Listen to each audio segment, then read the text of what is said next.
मानलं भीमराव, तू खूप समजूतदार आहेस. आणि बाळादादा, तुमचा भाऊ तर खरंच खूप मोठ्या मोठ्या गोष्टी करतो. पण भीमराव, तुझा समजूतदारपणा आणि या स्पृश्य लोकांचा स्वार्थ, फरक काय आहे? यांच्या गोष्टी सगळ्यांनी मानायला हव्यात आणि तू पण तुझ्या गोष्टींनी सगळ्यांना मनवतोयस. मला असं कधी बी वाटत नाही, पण असं तर वाटेलच ना, का जे बरोबर आहे ते लोकांनी कळावं. मग कर्म करण्यापासून कोण थांबवतोय भीमराव? भीम, तू तर कर्म आणि त्यांची पूजापाठ एकत्र करतोयस. या दोन्हीही गोष्टी वेगवेगळ्या आहेत. मी कोणासनी कधी पूजा करण्यापासून नाही थांबवलं. पण जर तुम्हासनी वाटतं का यासनी बी स्पृश्य लोकांसारखं पूजा पाठ करावं, मग यासनी बी तिथंच पूजा करायची अनुमती द्यावी जिथं स्पृश्य लोक करतात. यांची जी गरिबी दिसते आहे ना, ते यांच्या कोणत्या बी जन्मातलं पाप नाही आहे. उलट या समाजातल्या व्यवस्थेचा परिणाम आहे. समाजात समता नाही आहे आणि बरोबरी नाही आहे. त्यांच्याकडे एवढं आहे का त्यांच्याकडे त्यांच्या संपत्तीचा हिशोब सुद्धा नाही आहे. आणि दुसऱ्या बाजूला एक एक पैक्यासाठी तरसतायत का?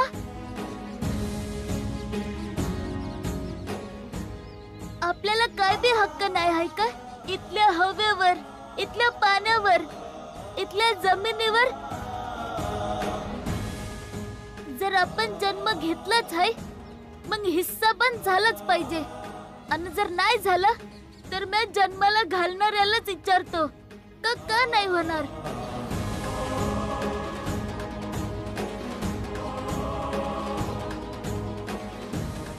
यासनी सांगा का जर समतेची सुरुवात करायचीच असेल तर आपल्या मंदिरात प्रवेश देण्याची अनुमती देऊन करा. ईश्वराच्या घरापासून करा. भीम, तू खूप हट्टी आहेस. या कारणाने तू त्यांना धर्मापासून वेगळं करून कर्मामध्ये अडकवतोयस. आणि तू जेव्हा कर्मात फसला जातोस तेव्हा त्यांना धर्मात फसवायला लागतोस. पण तू त्यांना या गोष्टीत फसवून यांना कर्म आणि धर्म दोघांपासून वेगळं करतोयस. हे बघ, बराच वेळ झाला तुझे नाटक बघतोय आम्ही. जर आता याच्या पुढे तू अजून काही बोललास ना तर इथंच आपटून आपटून मारेन.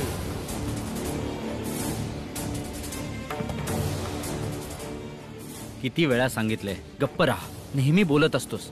चल आत. माझ्या जातीच्या लोकांसाठी मी बोलत राहीन आणि ज्यांना माझ्या गोष्टी आवडतात ते माझ्याशी बोलतील तरच मी बोलीन. आणि बाकी सगळ्यांना जे आवडेल त्यांनी ते करावं. चला सेठजी, ही यांच्या आपसातली गोष्ट आहे. लढवत का मरत आपल्याला काय? चला पंडितजी, चला सेठजी. पर देवाला आठवून शांती तर मिळालीच. चांगलं आहे आणि शांती गरजेची बी आहे, पण समानतेची बी गरज आहे ना. माझी लढाई या गोष्टीवर कधीच नव्हती का कोणी देवाला मानतो का नाही मानत. उलट या गोष्टीवर लढाई आहे का आपण समजे समान आहोत. पर भीम, तुझ्या या समांतरच्या लढाईमध्ये बाकी सगळं अशांत झालं तर काय फायदा? ते लोक मंदिराच्या आत शांतपणे राहतील, आपण बाहेर शांतपणे राहू. भीमराव आंबेडकर, म्या बाळारामजी सकपाळ आज तुला एक वचन देतो की तुझ्या या परिवर्तनाच्या लढाईमध्ये म्या तुझ्या सोबतच असेल आयुष्यभर. एक भाऊ असण्यापेक्षा त्या जातीतला व्यक्ती म्हणून ज्या जातीचे आपण आहोत. पण बाळादादा, कमीत कमी तू तरी त्यांच्यासारखं बोलू नकस. जर म्या बी त्यांची भाषा बोललो असतो तर म्या बी बाकीच्यांसारखा हात जोडून उभा राहिलो असतो. अरे म्या तर फक्त सांगतोय, पण माझ्या सांगण्याचा बी तुला वाईट वाटतं काय? बाळा, भीमच्या बोलण्याचा हा अर्थ नव्हता. तुम्ही समजे समजण्याचा प्रयत्न करा, हे चुकीचं आहे. भीम, अरे तू कुणाला समजवतोय? अरे ये तर हायच असेच. आणि तुम्हा लोकांना जो कोणी जसं समजवतो ना, तुम्ही लोक तसं समजतात. जा तुम्ही इकडनं. चला.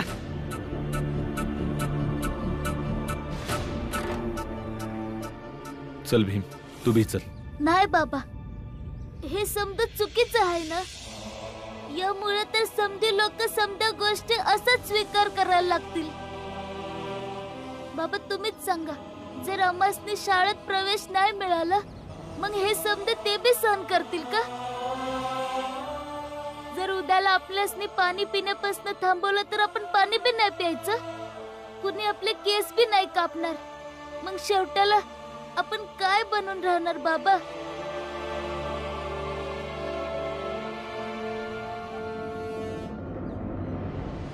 भीम, दुसऱ्यांचा किती विचार करणार आहेस र?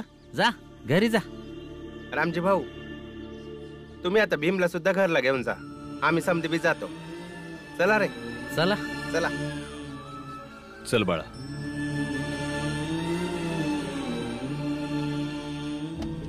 भीम मध्ये ही गोष्ट आहेच. एका पूजेच्या गोष्टीला केस कापणं, शाळेमध्ये जाणं आणि माहित नाही कुठं कुठं घेऊन गेलं.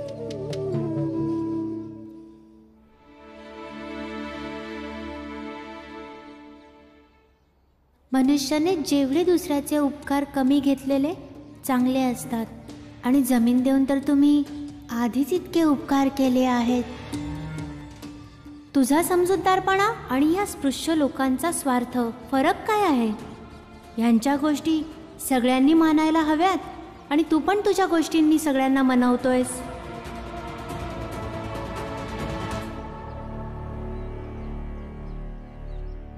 भाऊ, थोडस पैक आहे.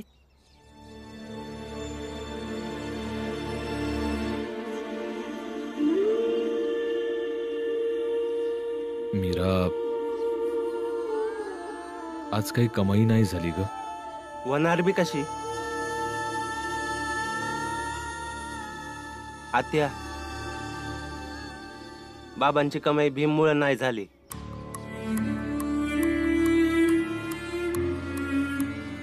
बाळा, काय झालंय तुला? त्या प्रत्येक गोष्टीत तू भीमाला दोष देत राहतोयस. तुम्ही लोक तर कधी बी भीमला दोषी मानतच नाही. पर म्या तर बोलणार जेव्हा तो चुकीचा असेल. गोष्ट फक्त एवढीच झाली की आमचा विरोधक जो होता तो आमच्या समोर त्याचं सामान अर्ध्या किमतीमध्ये विकत होता. मग आमचं सामान आमच्याकडून का कोण कशाला घेईल ना? नाही बाबा, या खऱ्यापेक्षा मोठी गोष्ट ही आहे, तुमचा जो शत्रू आहे तो तुमचा मुलगाच आहे. तुमच्या शत्रूला भले ही गोष्ट समजू नये, पर तुमच्या पोराला ही गोष्ट समजायलाच हवी की तुम्ही जे काही कमवता ते आम्हा समजांसाठीच कमवता. मला कळतंय बाळा दादा.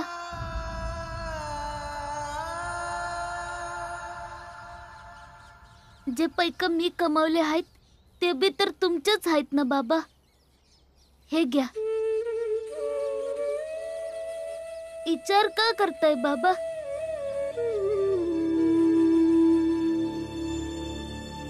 हे बघ बाळा, एक बाप आपल्या छोट्या पोराकडनं पैक कसं घेऊ शकतो?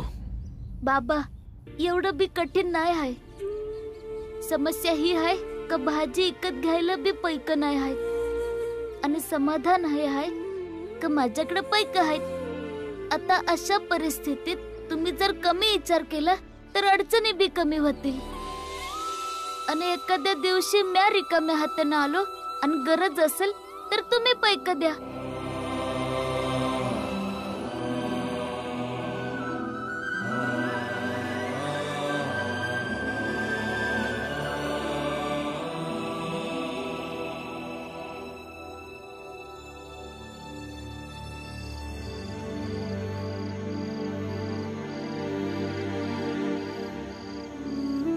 मी विचार केलाय की आता शिक्षण सोडून काम धंद्याला सुरुवात करतो. तू आता एवढा विचार केलायस तर मग हे बी सांग की काम कुठलं करणार आहेस? बाबा, मी बाजा वाजवणार. भीमबाळा, तुला काय वाटतं?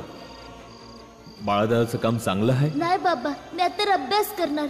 आणि दादा, तुम्ही दोघं बी अभ्यास करा. अभ्यासा व्यतिरिक्त कुठल्या गोष्टीचा विचार केलास तर मारून मारून तंगड तोडीन, समजलं? बाळा दादा, हे तू काय करतोयस? हट्ट सोडून दे. मी जे काय करतोय ते बरोबर करतोय. माफ कर बाळा दादा, पण तू चुकीचं करतोयस.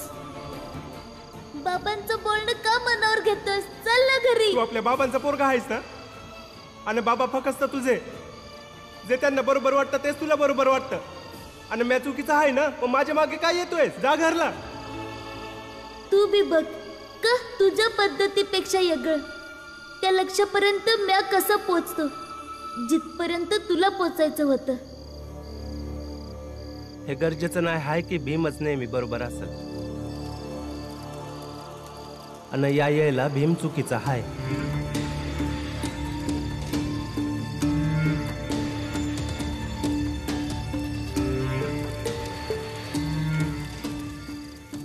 बाळा,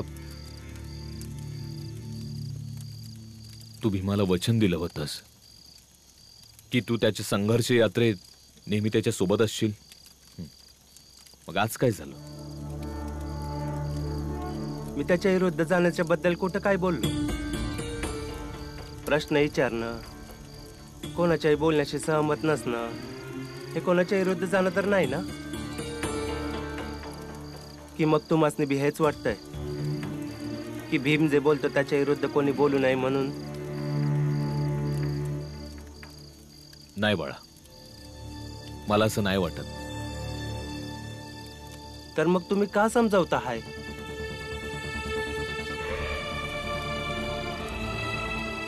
चला जेवाया या.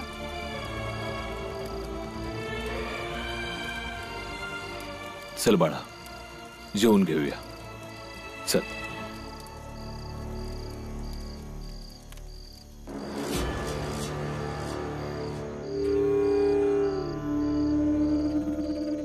आतापर्यंत खूप चांगलं करतोय आपण. भीमचा सख्खा भाऊ बाळा सुद्धा हळूहळू तुटत चाललाय. आता पुढचा विचार काय आहे गोपाळ? देव स्वतः मार्गदर्शन करेल. सध्या तुम्ही जेवून घ्या.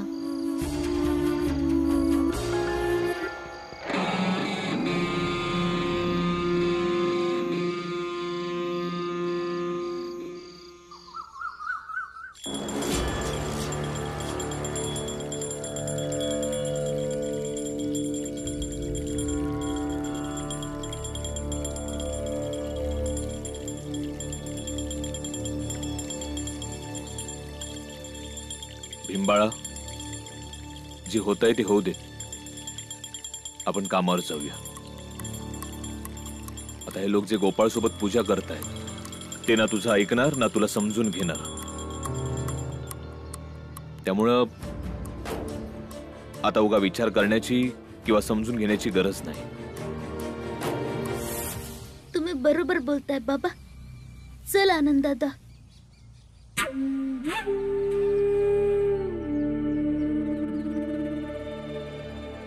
मग कसं वाटलं आज? लय चांगलं. होय, खूप छान. जर तुम्हाला तुमचं आयुष्य अजून चांगलं बनवायचं असेल तर तुमच्या मुलांचं शिक्षण सोडून त्यांना कामावर घेऊन जा.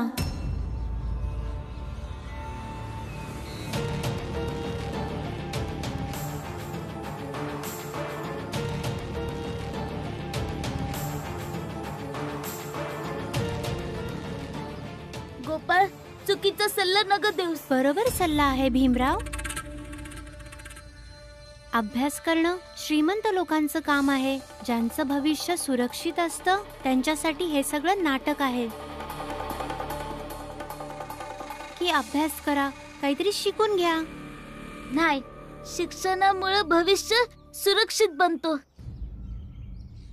मग या गावातल्या सगळ्यात सुखी 5 व्यक्तींची नावं सांग, आणि हे पण सांग की त्यांनी शिक्षण घेतलं आहे. पण यानं काय होईल? त्यानेच तर फरक पडतो. जे आहेत ते उदाहरण असलं पाहिजे. गरज असेल तर काम करणं बी चुकीचं नाही आहे, पण शिक्षण नाही सोडलं पाहिजे.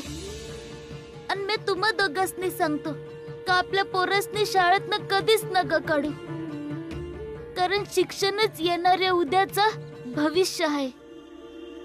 जर आपण लिवाया वाचाया नाही शिकलो तर आपण अडाणीच राहू. आणि हे जग लय वेगाने बदलत आहे, आणि या बदललेल्या जगाचं ज्ञान आपल्याला शिक्षणानंच मिळेल.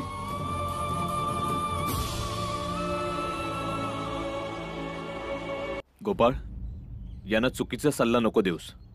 शिक्षण हेच मोठं हत्यार आहे ज्यानं संकटापासून वाचवलं जाऊ शकतं. आपलं भविष्य उज्ज्वल होऊ शकतं. प्रत्येक गोष्टीवर भांडायचं का? तुम्ही एक सेवानिवृत्त सैनिक आहात. तुम्हाला लढाईच्या गोष्टी समजत असतील, पण हे लोक सर्वसाधारण माणसं आहेत. तुमच्या घरात कमवणारे खूप लोक आहेत, पण हे एकटे कमवणारे आहेत. म्हणूनच हे यांच्या मुलांना शाळेत पाठवण्याऐवजी पूर्णपणे कामावर पाठवतील तर ह्यांच्या घरात जास्त पैसे येतील आणि त्यांचं आयुष्य अजून चांगलं होईल. म्हणून वर्तमानात जेवण सुद्धा नाही मिळत आणि भविष्यात रोज मिठाई मिळेल असा विचार करणं किती मोठा वेडेपणा आहे. वेडेपणा नाही आहे, उद्याची तयारी आहे. आणि आजचं दुःख उद्याचं सुख असतं. आता तुम्ही लोकच विचार करा की तुम्हाला काय करायचंय. मला जे योग्य वाटलं ते मी बोललो आहे. आणि समजूतदार होण्यासाठी शिक्षण महत्वाचं नाहीये. अगदी बरोबर बोलला. आता माझा मुलगा तरी कुठे शिकलाय, पण बघा किती समजदारींच्या गोष्टी करतोय.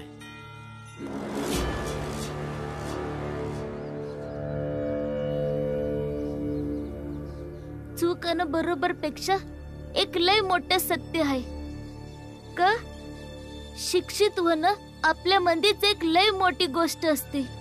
नाही भीम, गोपाल बरोबर बोलतोय. आम्ही आमच्या पोरासनी शाळेत नाही पाठवणार, फक्त त्यांच्याकडनं काम करून घेणार. हे तुम्ही काय म्हणताय काका? भीम, तू शिक. आम्ही तुला नाही थांबवणार, पण आम्ही आमच्या पोरांना आजच सक्षम बनवणार आहोत. का आम्ही त्यांना भविष्याचं स्वप्न दाखवू. आज जर काम केलं तर सामर्थ्यवान बनतील. आणि राहिली शिक्षणाची गोष्ट, तर गोपाळनं कुठं शिक्षण घेतलं आहे. पर बघ किती समजूतदाराच्या गोष्टी करतो.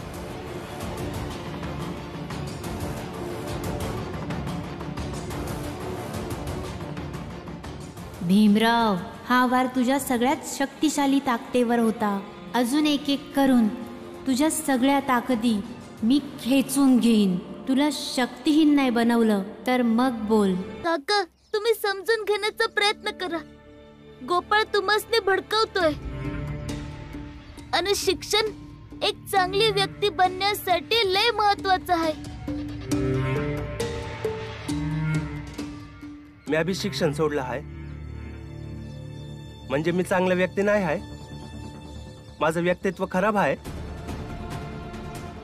मला असं नाही वाटत की माझा मुलगा नाही शिकलाय, पण तरी सुद्धा कोणत्याही व्यक्तित्वाच्या आधारावर कमी नाहीये. चल बाळा, कामाला जाऊया. यांना यांचं काम करू दे. आणि बाळा, जर शिक्षण घेतलं असतंस तर आज ही संधी बघून भीमाच्या विरोधात बोलला नसतास. आणि संधी बघून एखाद्या गोष्टीला नाही बोलणं ही बी तर एक कला आहे. आणि याचा अर्थ हाच आहे की हे तुझ्या आचरणामध्येच नाही आहे. आता ही गोष्ट तुला समजली असेल किंवा नसेल, पर विचार नक्की कर. चल बाळा.